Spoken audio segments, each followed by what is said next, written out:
Seja bem-vindo ao Norte Entrevista. É com os recursos arrecadados em impostos que municípios e estados garantem a limpeza, asfalto, infraestrutura, saúde, educação e o dia a dia das cidades e dos estados. Palmas registrou um crescimento de mais de 22% na arrecadação de impostos em 2021. A que podemos atribuir esse percentual?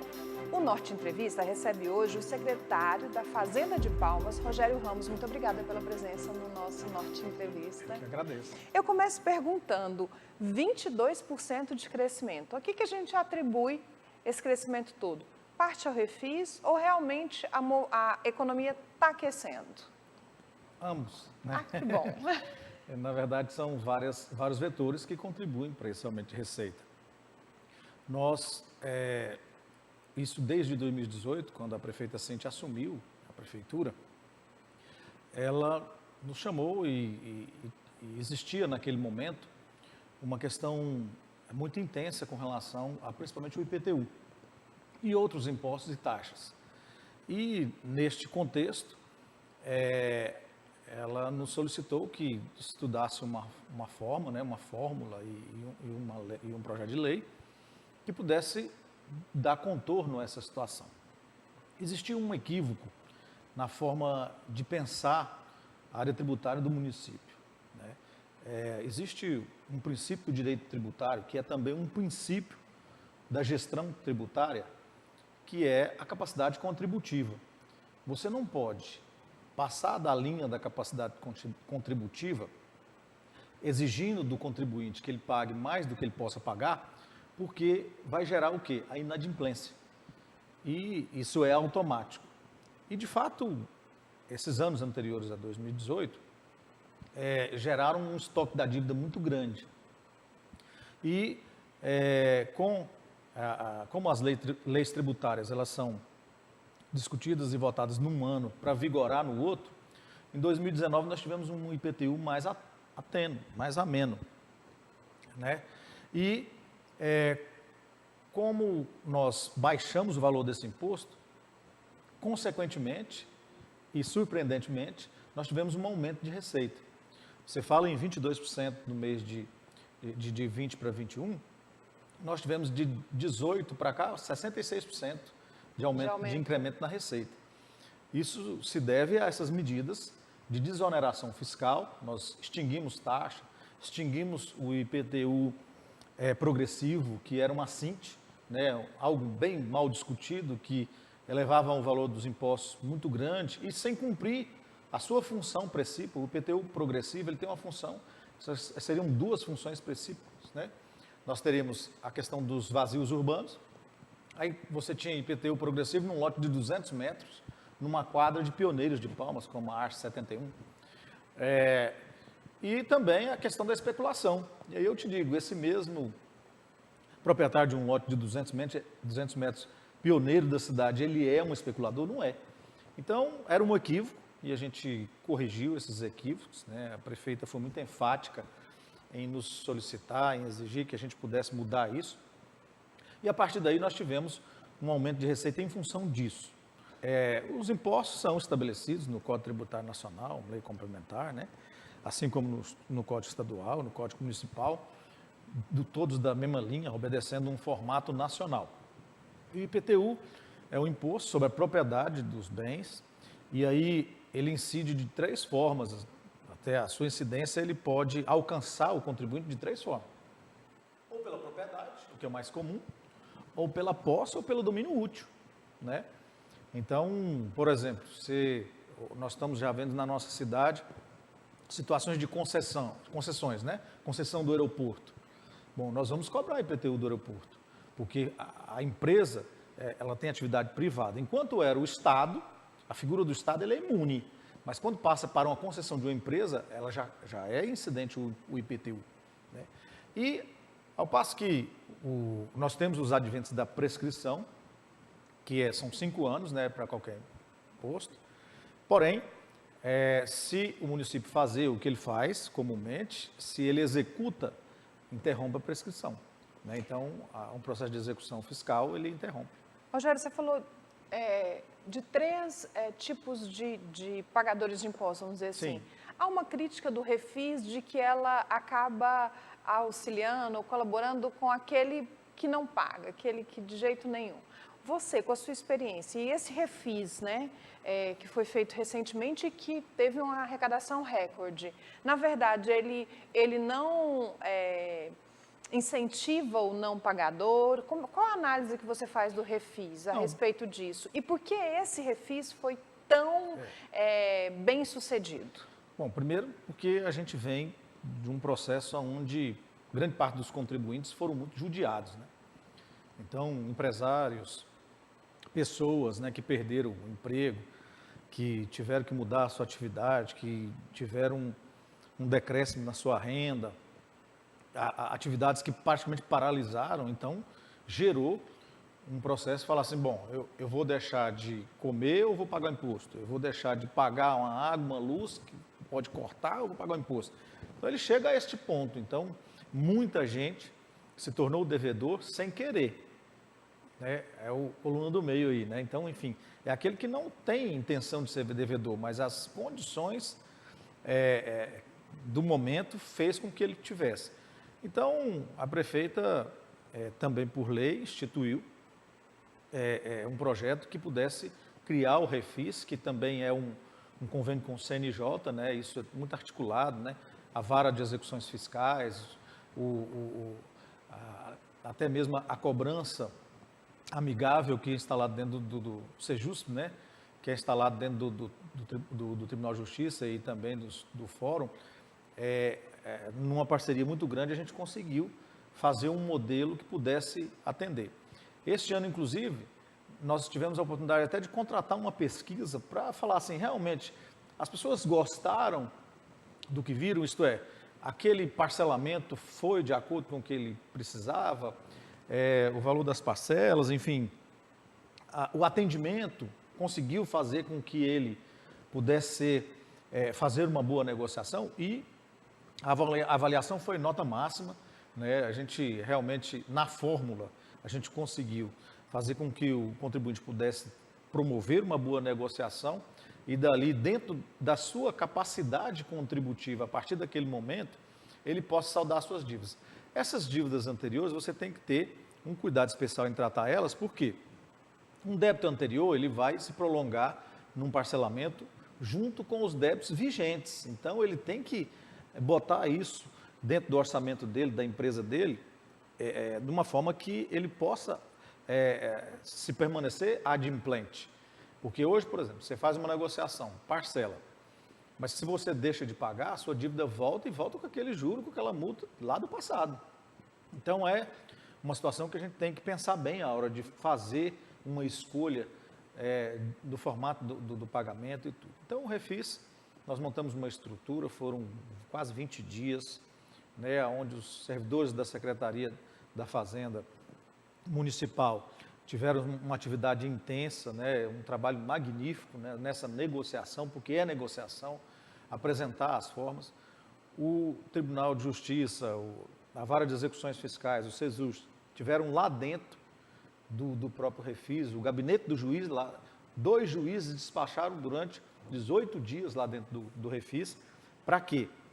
Ao passo que ele pagava aqui, ele ia ali já fazer a negociação dos seus honorários ou da sua negociação de execução. Existia benefícios, inclusive, de dispensar algumas taxas do judiciário, né, para facilitar essa negociação, assim como nós dispensamos juro e multa, em alguns casos, né, que é proporcional, era possível também ter esse desconto. Assim como o cartório de protestos, porque há débitos que a gente não executa e só protesta. Então, quem tinha débito protestado, o próprio cartório de protesto também deu benefício. Então, foi muito interessante, foi um sucesso, nós tivemos uma arrecadação muito boa, negociamos quase 170 milhões, né? E arrecadamos aí 37 milhões à vista. Vou para um rápido intervalo, você não sai daí que eu volto já já.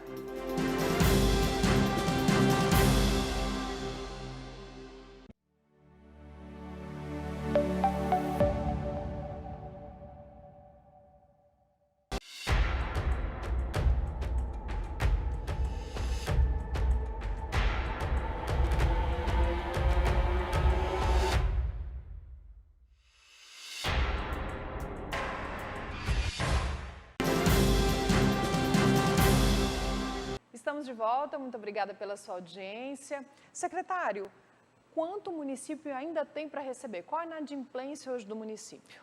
O nosso estoque da dívida ativa, né, hoje, em torno de 800 milhões. Já beirou R$ 1 bilhão Nossa. de estoque de dívidas, obviamente de impostos dos últimos 5 anos e aqueles executados que, obviamente, impede a prescrição. Existem débitos muito antigos, de processos antigos que foram executados. Então, é um estoque mesmo, é uma prateleira de dívidas bem antigas, de dívidas mais recentes, né? E, obviamente, as que são processadas imediatamente, né? É possível receber? Sim, e a gente avança. Nesses refis a gente recebe muito, negocia muito. Né? Por exemplo, nós recebemos 37 milhões, mas tem 170 negociados. Isto é, como é negociado? Existem parcelas que estão em dia, vincendas. Saíram ali daquela prateleira de débitos. E é interessante porque, quando você opta por um parcelamento, você tem,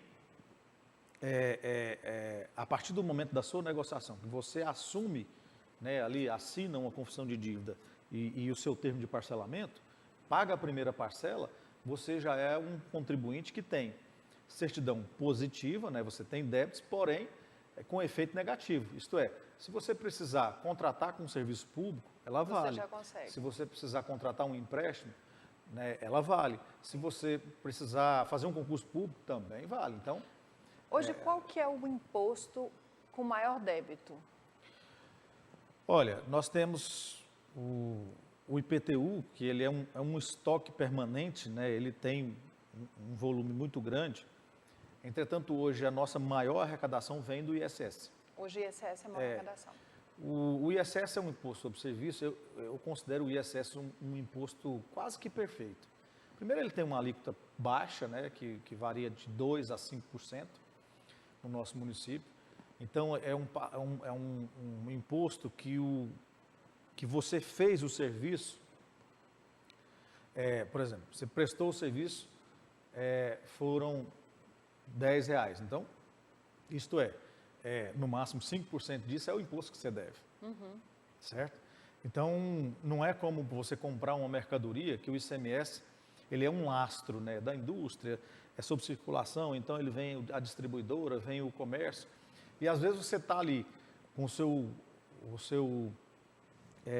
estabelecimento cheio de estoque, como aconteceu na época da pandemia, né? As pessoas às vezes não vendiam algum certo de produto, né? Porque paralisou tudo. Ele estava ali tendo que pagar aqueles impostos daquele estoque dele e ele não vendia.